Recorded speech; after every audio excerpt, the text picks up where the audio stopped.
360 Talk Radio for Women. This is Dawn Abbott with another episode of Your Life is Not a To-Do List on the book tour. Just a friendly reminder, the best way to listen to this show and all the amazing content on 360 Talk Radio for Women is by downloading the 360 Talk Radio for Women app, and you will find this content and lots more. So I'm digging into an episode that I hope will not make me emotional, but this chapter is chapter 6, and I refer to it as chapter 6 or 5 of my book, Your Life is Not a To-Do List. I'm going to look it up really quick. It's chapter, oh my gosh, it is chapter 5. Sorry. Chapter 5 called Lifequake. So I refer to this time in my life as a lifequake, and I got that quote from Bruce Fuller. He wrote an amazing book about life transitions. But it's this idea that we think our life is going in this linear fashion and that things are going to go as designed. And then we have these lifequakes that shake it all up. And they change everything. And this is an interesting time that I'm recording this episode because it so happens that it is August 28th of 2023, and you may be listening at any given time, but I'm just gonna mark that date because it happens to be smack dab in between two really important dates as it relates to this lifequake. The first one is August 16th, 2023, happens to be the 10-year anniversary of the accidental death of my first husband, Tim Abbott. And that was my lifequake on that date. That date also was 2 weeks before what was going to be his 50th birthday. On August 31st, which is in 3 days from now. So this time in August is a little tricky for me, and it's interesting that this recording and this episode happened to fall right in between these dates. But all of that happened in 2013. August 16th, 2013 was the big lifequake. And so this is the 10th anniversary. So what's amazing to me is, first of all, that it's been 10 years. And the other piece is that it's crazy how life just keeps going. The world keeps spinning and people keep doing what they do, falling in love, getting married, getting divorced, having babies, living life, starting businesses, all of those things. And sometimes I have to pause and go, wow, the world keeps going and my life keeps going, even though 10 years ago, my life partner, best friend, soulmate, life stopped. So anyway, see, there's the emotion. What I share in chapter 5 is just a lot of the aftermath of that. Because what I thought in the moment that Tim died, and for those of you who've not read the book, we were in Lake Powell on a family vacation, and he did a silly thing in the middle of it was very, very, very dark. In Lake Powell, if you've ever been there, you can barely see your hand in front of your face if you don't have lights on. There's no light pollution. And it's very hot. So you get in the water to cool off before you go to bed so you can cool your body temperature. And Tim decided to go down the water slide of the houseboat we were renting on his feet. And so he sort of did that banana peel fall and hit his head on the back of the boat. And so when he entered the water, he was unconscious.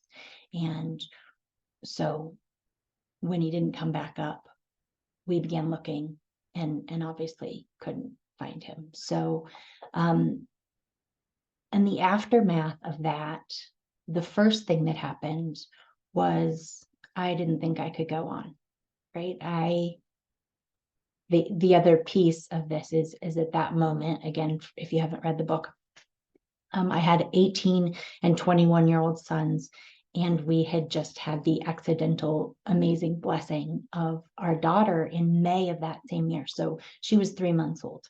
So here I was with this 3-month-old on this houseboat, and this had just happened. And we had 3 businesses and these 2 kids that were going back to college a week from this moment, and this newborn baby. And I didn't know how I was going to exist, keep going, keep functioning without a partner in all of that. And then what happened is the life raft that was that baby cried, right? And needed to be fed, and her diapers needed to be changed, and she needed a mom. So I had to keep living, and I had to keep waking up and being sane and sober for, keeping this child alive. So I will forever be grateful for her presence. And then I also had to, be there for my sons and for our employees at the business, and, let the world know that I was going to be okay, for their sake, even though I didn't always feel so inside. So then the next kind of life lessons that I really, really want to share with you, are what sort of came afterwards. And the first, is just about gratitude. It was this understanding that I had spent so much time venting, bitching at happy hour about what was wrong with my life, what was wrong in my marriage, and how it was so hard to be married business partners, and the business wasn't perfect, and all of those things that were wrong with life, just like all of us, just like I still do every now and then, find myself complaining about what's wrong instead of what's right. And after losing Tim, what I understood was, or what I came to feel, was I didn't remember anything that was wrong previous to him passing away. All I saw was everything that I missed. And so here I was in this space of thinking he was a saint our entire life, and that I could do nothing without him, and that life didn't revolve or move without him. And so all I could see was everything that he wasn't there for, everything that he wasn't there to do, be, etc. And then what quickly came to be is this realization that I did not ever want to be that person that looked at everything that was wrong. I forever, moving forward, wanted to be the person that focused on the things that I would miss if they were gone, right? Instead of complaining about the shoes in the hallway, when I was thinking what I wouldn't give to see those shoes in the hallway, right?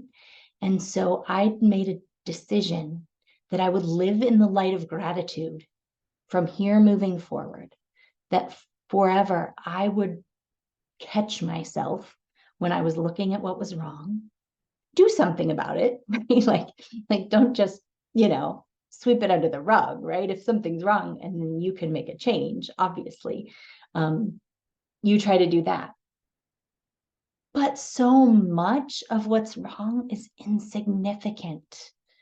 And what happens is all the insignificant things that aren't exactly the way you like sort of fall away. You stop seeing crumbs on the counter, or whatever it is that bothers you about your partner or your kids or whatever, or your business.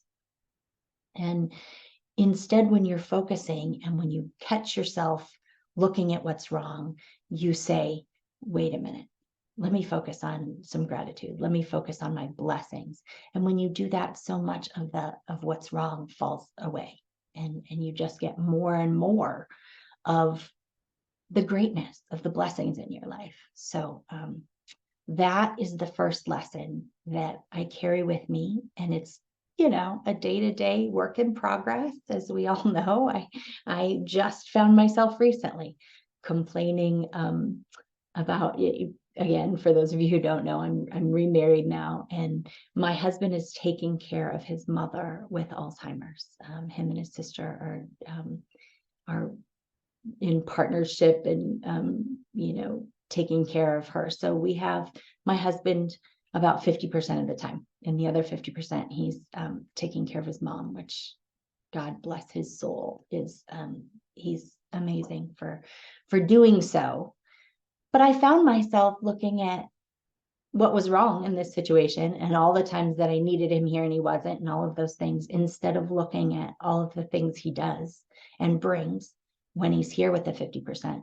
And also looking at some of the blessings of, you know, when he's not here, and that 3-month-old who's now a 10-year-old little girl in 5th grade, right? Our mother-daughter time that we get to spend together. And so I had to do a mindset shift recently regarding this. So it's always happening. But the point is, if we catch ourselves in complaining and decide to, all right, let's take an inventory of things I'm grateful for and my blessings, and so that I can focus on those things instead.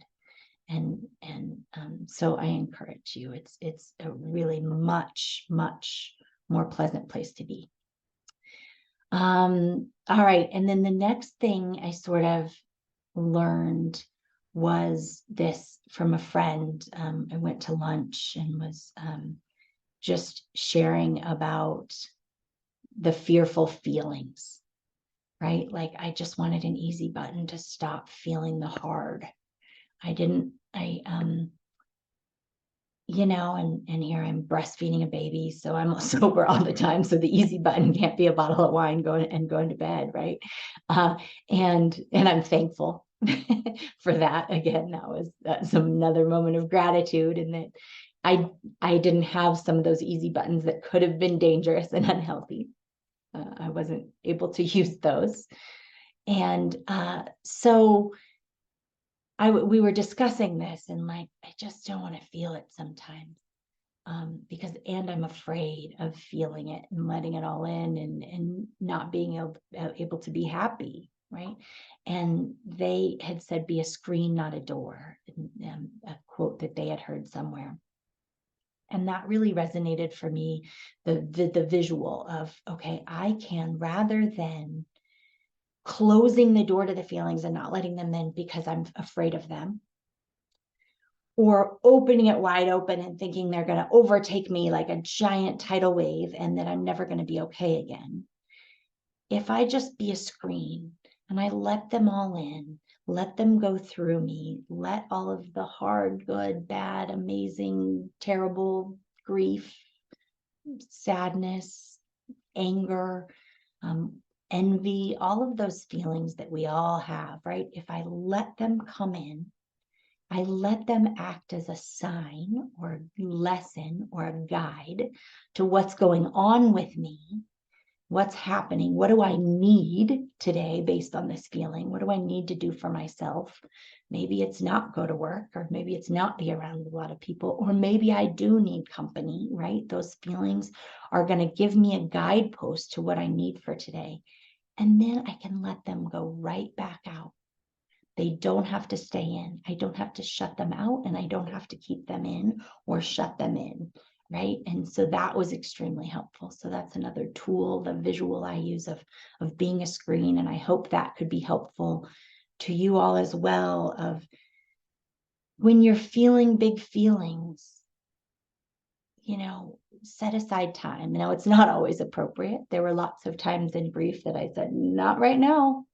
Like, I'm about to execute a big event, or I'm, you know, need to keep it together as a leader for my team of 20 employees who need me right now. And so I could say, I'm going to put them on a shelf for right now, and later I'll be a screen and I'll let them in. And it's amazing what beautiful life lessons and guides those feelings can be for us in helping us determine what's best for us and what we need, and what may be limiting us, right? Like these feelings, regardless of if they're not happening to you in grief, right? It can be anything that's going on, that the feelings that you're having are an indication of what you need to know. It's your subconscious telling you, hey, feel this, because if you feel it, it's going to teach you something you need right now. So I encourage you to don't press the easy button, right? Don't numb, don't self-medicate, don't push them aside, and choose to not feel. They're amazing lessons in who you are and who you're becoming. So then the last major lesson that I'll share with you, or sort of the tool, was I decided that I needed to go to therapy and seek some grief counseling. And so I was sharing with the therapist that I needed to be strong, and I was still afraid of what would happen, because she said, how are you dealing with the grief? Are you having some bad days, and are you having some good cries? And I said, yeah, I'm still a little fearful of truly letting go on that. I'm afraid, and this is truly what I was afraid of at the moment, that if I let this all take over and I just fell to my knees, fell to the floor to have an amazingly good cry, I would never get up again. I truly thought, all right, somebody's going to find me there and they're going to have to call in, a medical team. I'm going to be put in a psych ward because I won't ever be able to get up again if I truly just let it go. And she said, why are you afraid of that? Why are you afraid of that letting go? And I said, I have to be strong, right? I have 3 kids and staff and, bills to pay and a job to do. And these things, if I let it go, what's going to happen? What's going to happen to all of that I feel a sense of responsibility on my shoulders for all of that. So I have to be strong, and I have to be a role model, and I have to show them strength. And she asked me to define strength. And I said, well, it's like a mountain. It's a rock, right? It's impenetrable. It's unbreakable. I want to be steady as a rock, as a mountain for my kids. And she said, what if you could define strength differently? What if strength wasn't a rock? What if it was clay? What if strength was truly allowing yourself to be vulnerable? And again, the aha moment and the visual for me of strong like clay, right? Like I could just mush myself into the puddle on the floor. And when I was ready, I could pick myself up and form that clay back into a mountain, if that's what I needed to be. Or I could be a river flowing through it today.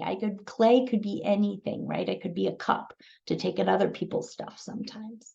And that mantra that I still use is so valuable to me. And it taught me so much about myself as a leader, as a wife, as a mother, as a friend, of what true strength is for other people.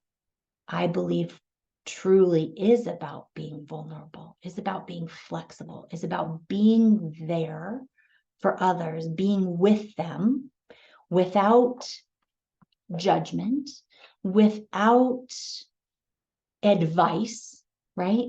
Because that's not empathy. That's setting yourself apart, like, oh yeah, see, I feel like sorry for you. So let me tell you how to be in this hard part, right?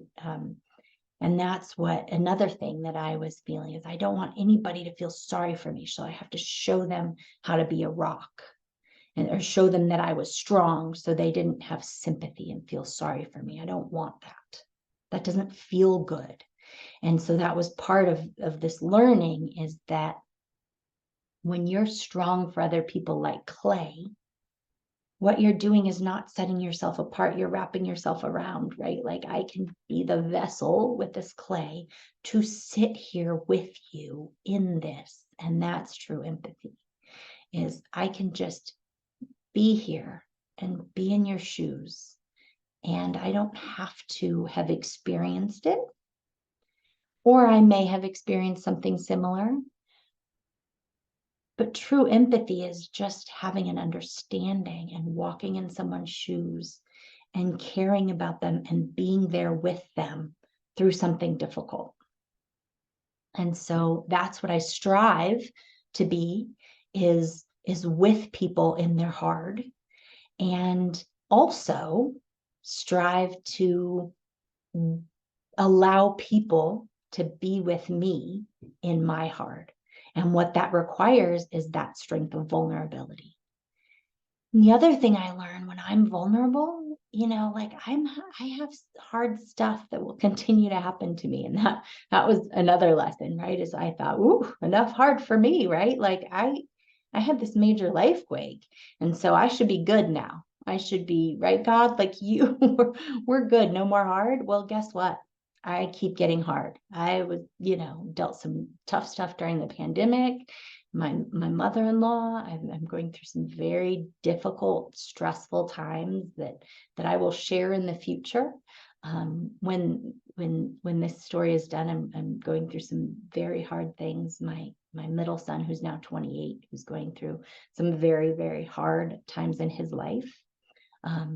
And what I know is you don't tell the story until the story is over. And so I'm not sharing that yet. But I will, and because it's important for this vulnerability piece. And I will share it with him when he's ready for that, because it's his story. Side note, sorry, I digress. But anyway, I still go through hard things. And what I found is, instead of that answer of how are you doing, when I get asked that question, it's not I'm fine. Oh, I'm good. Things are okay. Yeah, I'm good. I share. And it scares some people away. And that's cool. Those are not my people, right? When I say, well, whew, I'm going through some hard things. This is what's happening. And this is what's, and what I see is one of two things. Like I just said, those people that go, oh, wow, that's a lot. Okay, thanks for sharing, right? And I go, okay, well, from now on, when they ask me, what I understand is what they're asking me to tell them is I'm fine. What they're saying is you're fine, right? and that's how I will answer those people.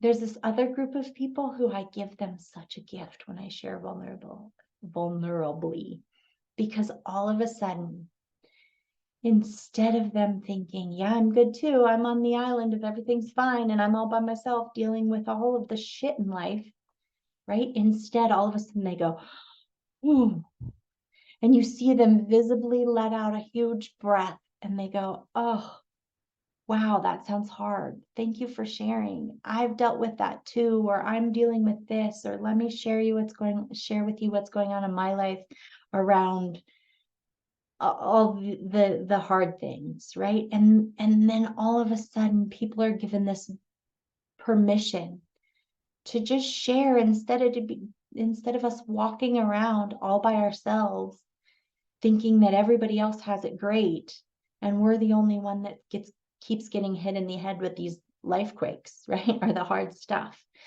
And it's brought such a closeness to relationships that I've had. And it also has done so much for transforming me as a leader, right? Like I am a leader in various positions in my life, including own businesses. And instead of saying I have all of the answers and I know everything. Instead, I'm strong like clay and I'm flexible and vulnerable. And I say, okay, you guys, this is kind of hard. We've got a challenge in front of us. And I don't have the answers. I don't know what to do here. Here's some experience I share. I come with 32 years of owning a business. So I do have some experience, but really I'm open to being the receiver of all of your ideas, and we need to solve this together. And let me help you find the answers, or let's find them together, or let's try some stuff and see what happens. And you know how empowering that is to my team and engaging, because now all of a sudden they're like, okay, well, yeah, I actually care about this challenge and what the solution to this challenge is. And rather than running to her for all of the answers, we're in this together. And it's amazing how much more respected I feel as a leader, having been vulnerable and strong like clay. And I think it's obvious we can all think of those leaders that, sort of sat on a pedestal and knew everything. And, don't make any decisions on your own because I'm in charge here, right? How much respect do you have for those people versus those people who say, I don't know everything, or I'm sorry, I made a mistake, or, I don't have this all figured out. And how much respect you gain for those type of people. So those are sort of the lessons. The first being, walk in the light of gratitude, look for your blessings. The second is be a screen, not a door. So let the feelings in, learn from them. They have so much to teach you and so much guidance.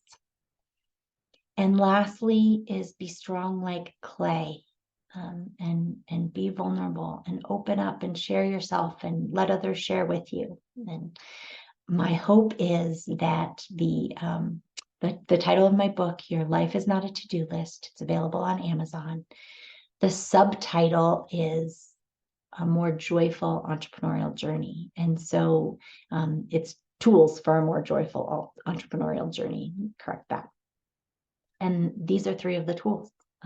Just mantras that I use that bring me so much more joy than the alternative, right? The alternative of looking for what's wrong, of pushing easy buttons and not feeling your feels, and being strong like a rock and denying that you have and need help and need to be vulnerable sometimes. So those are 3 of the several tools that you'll find in my book and that I'm sharing on this show. So thank you so much for listening. I hope you're getting something from it. Thank you for being here. And as always, if there's anything I can do, www.abbott, ABBOTT, coach.com. Reach out to me and I'm happy to share tools and send downloads and anything that I could help you with. And, if you want to talk about my book or use it in a book club, I'd be happy to help you in getting that started. Take good care, be well, feel grateful, love life, feel joy.